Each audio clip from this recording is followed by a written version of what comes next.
बेरहमी से मारकर सड़क पर फेंका गया। सड़कों पर भटकते इस परिवार की हालत देखिए, जिन्हें पुलिस ने न्याय के लिए दलित होने के कारण कई दिनों तक लटकाए रखा, तो अंत में आकर इन्हें इस कड़कड़ाती ठंड में सड़कों पर उतरकर अपने मृत बेटे के लिए न्याय मांगना पड़ा। दलितों पर अत्याचार और फिर उनकी जान से खिलवाड़ इस समाज में इस तरह से किया जाता है जैसे दलित या गरीबों का इस देश में कोई वजूद ही नहीं है। आखिर क्यों दलितों को अपने मूल अधिकारों से भी वंचित कर दिया जाता है? क्यों उन्हें इंसान नहीं समझा जाता? क्या है हैवानियत का ये मामला? चलिए विस्तार से जानते हैं। नमस्कार, हमारे खास शो ये हिंदुस्तान है संविधान से चलेगा में आपका स्वागत है और मैं हूं आपके साथ महक सादाई।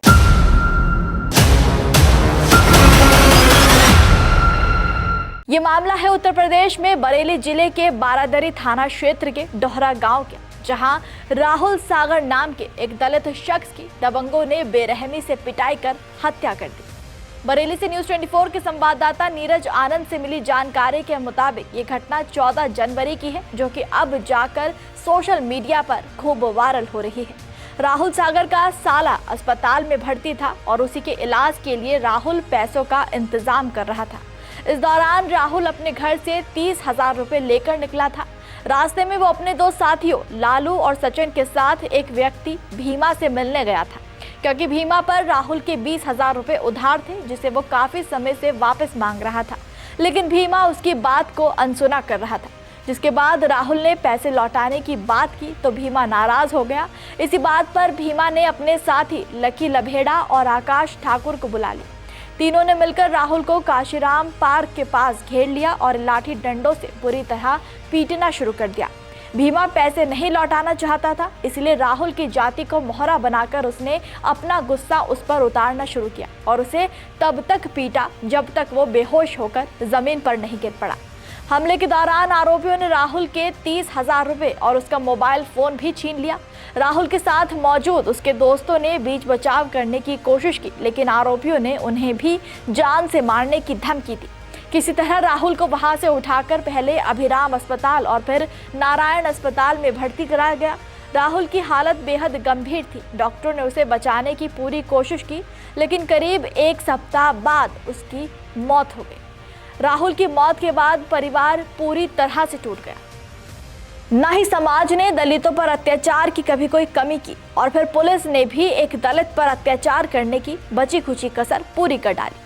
राहुल के परिवार ने आरोप लगाया कि घटना के बाद पुलिस ने आरोपियों को तुरंत गिरफ्तार नहीं किया। उनका कहना है कि जब राहुल अस्पताल में भर्ती था उस समय पुलिस मामले को रफा दफा करने और समझौते का दबाव बनाने लगी, जिससे अपराधी और ज्यादा बेखौफ हो गए। जिसके बाद राहुल ने दम तोड़ दिया, लेकिन उसके जीते जी उसे न्याय तो छोड़िए, पुलिस ने परिवार की सुनी तक नहीं। परिजनों ने आरोप लगाया कि पुलिस उन पर समझौते का दबाव बनाती रही। इसी नाराजगी के चलते गुस्साए परिजनों और ग्रामीणों ने हाईवे जाम कर दिया। प्रदर्शनकारियों की मांग थी कि सभी आरोपियों को जल्द गिरफ्तार किया जाए और जिन पुलिसकर्मियों ने लापरवाही बरती उन पर भी कार्रवाई हो। कड़ाके की ठंड में सड़क पर परिवार का आंदोलन जारी रहा।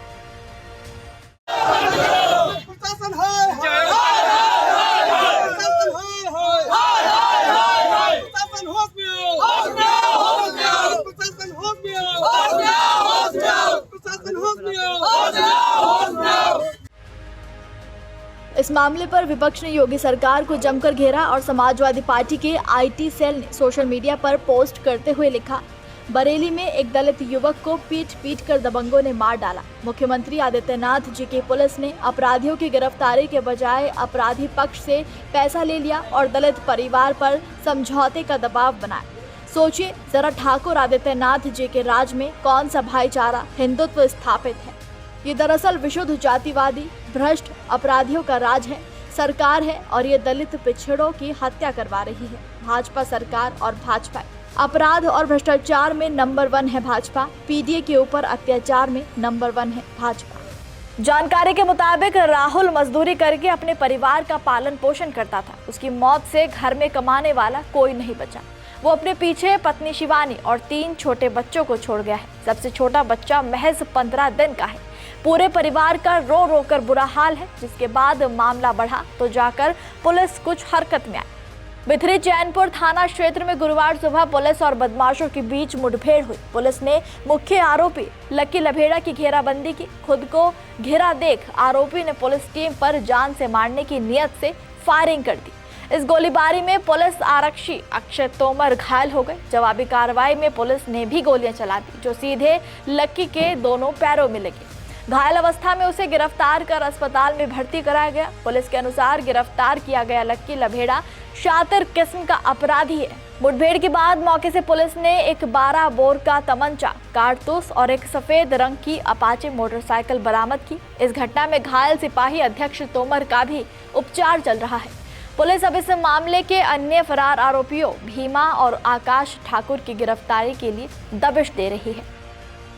थाना बिथरी चैनपुर में वादी श्री पप्पू पुत्र चंदसेन निवासी डोहरा थाना बारादरी बरेली ने सूचना दी कि दिनांक 14 जनवरी 26 को उसके पुत्र राहुल के साथ लकी लभेड़ा, भीमा तथा आकाश ने उधार के पैसों के लेन देन के कारण मारपीट की है, जिस कारण उसको चोटें भी आई हैं। इस सूचना पर थाना बिथरी चैनपुर पर FIR संख्या 22/26 सुसंगत धाराओं में दर्ज किया गया। घायल राहुल को उपचार हेतु नारायण हॉस्पिटल रामपुर गार्डन में भर्ती कराया गया था, जहां दिनांक 21 जनवरी 26 को इलाज के दौरान घायल राहुल की मृत्यु हो गई थी। पुलिस द्वारा मृतक का PM कराया गया तथा विवेचना में हत्या की धारा तथा सुसंगत धाराएं वृद्धि की गई। आरोपियों की गिरफ्तारी हेतु पुलिस टीम दबिश में थी। आज दिनांक 22/1/26 को सुबह 6:15 बजे मुखबिर की सूचना पर पुलिस टीम द्वारा रामगंगा नगर परियोजना पंचवटी इंक्लेव सेक्टर 11 से आरोपी लकी लभेड़ा को बाद मुठभेड़ गिरफ्तार किया गया है। पुलिस द्वारा की गई आत्मरक्षा जवाबी फायरिंग में अभियुक्त लकी लभेड़ा के दोनों पैरों में गोली लगी है तथा इस घटना में पुलिस टीम से भी आरक्षी अक्षय तोमर घायल हुए हैं। इस जघन्य अपराध के लिए हमारे देश का कानून क्या कहता है, चलिए जान लेते हैं। भारतीय न्याय संहिता की धारा 114 चोट को परिभाषित करती है। दूसरे शब्दों में, यदि कोई व्यक्ति किसी को शारीरिक रूप से नुकसान पहुंचाता है तो उसे धारा 114 के तहत चोट पहुंचाने का दोषी माना जाएगा। भारतीय न्याय संहिता की धारा 115(2) किसी को चोट पहुंचाने के लिए सजा का प्रावधान करती है। इसमें 1 साल तक की कैद या 10,000 रुपए तक का जुर्माना या दोनों हो सकते हैं। भारतीय न्याय संहिता की धारा 103 की उपधारा 1 हत्या के लिए दंड का प्रावधान करती है, जिसमें सामान्य हत्या के लिए मृत्यु दंड या आजीवन कारावास और जुर्माने का प्रावधान है। इस धारा के तहत 5 या अधिक व्यक्तियों का समूह नस्ल, जाति, लिंग, भाषा या किसी अन्य आधार पर हत्या करता है, यानी मॉब लिंचिंग होती है, तो उस समूह के प्रत्येक सदस्य को भी समान कठोर दंड का प्रावधान करती है। SC/ST एक्ट अनुसूचित जातियों और अनुसूचित जनजातियों के खिलाफ होने वाले अत्याचारों और भेदभाव को रोकने से संबंधित है। SC/ST एक्ट अधिनियम के तहत जाति का अपमान करने पर कम से कम 6 महीने से 5 साल तक की सजा और जुर्माने का प्रावधान है। SC/ST एक्ट की धारा 3 अनुसूचित जातियों और अनुसूचित जनजातियों के खिलाफ जाति सूचक अपमानजनक भाषा का प्रयोग, धमकाना और सामाजिक बहिष्कार करने को अपराध मानती है। दलितों पर अत्याचार का ये कोई पहला मामला नहीं है। अक्सर दलितों पर अत्याचार के मामले सामने आते रहते हैं, जो कि दिन पर दिन लगातार बढ़ते जा रहे हैं, और इस पर विडंबना है पुलिस और सरकार का ये ढीला रवैया। आज हम कितने भी ऊंचे बन चुके हैं, नए युग का निर्माण कर चुके हैं, लेकिन पिछड़ों, दलितों, गरीबों को कभी भी ठीक से नहीं समझा गया और ना ही ये भेदभाव खत्म किया गया। ये घटना यूपी की कानून व्यवस्था पर भी कई गंभीर सवाल खड़े करती है। सोचिए कि इस अपराधी की हिम्मत के बारे में, जिसने एक शख्स की जान ले ली और फिर पुलिस तक पर गोली चला डाली। इसे पुलिस या कानून का थोड़ा भी डर नहीं है। तो वही ना जाने ऐसे कितने हिस्ट्री शीटर और कितने अपराधी यूं ही यूपी में खुलेआम घूमकर बेखौफ अपराधों को अंजाम दे रहे होंगे। आप इस मामले पर क्या कहेंगे, हमें कमेंट में जरूर बताइएगा।